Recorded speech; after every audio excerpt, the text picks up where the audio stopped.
what's the funniest moment you can think of from your years of commentating? Well, I mean, that must be quite up there. Gosh, there's so many. I mean, unintentionally funny, I suppose. I won't name names here, but I was doing a game at Hull, and the co-com I was with, who was just one of the loveliest guys ever, he was very nervous about pronunciations, and we went through them all beforehand. And I don't know if you remember, there was a guy who played at Hull called Seyi Olafinjana. He was a very, very good midfielder, and he was actually bossing it during the game. Absolutely brilliant.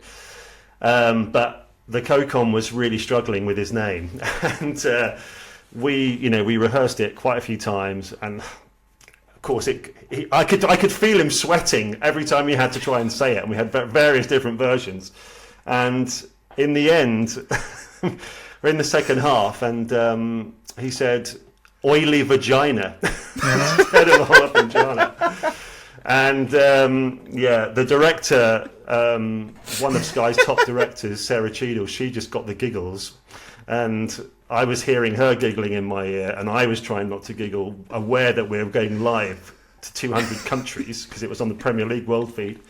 And that was a very funny moment, and he made a few unintentional cock-ups during that game. Instead of I'm trying to think who it was. He called him Mancini. It was Mancien. He called him Mancini several times during the game. So I mean, there's nothing worse than getting the giggles on air. Honestly, it's because it's the last thing you want. But I could really feel it happening, and that was just one of those games. I was really glad when it was over. And to be fair, I don't think he did many more co-coms after that. He was in the studio a lot more. But yeah, that was definitely one.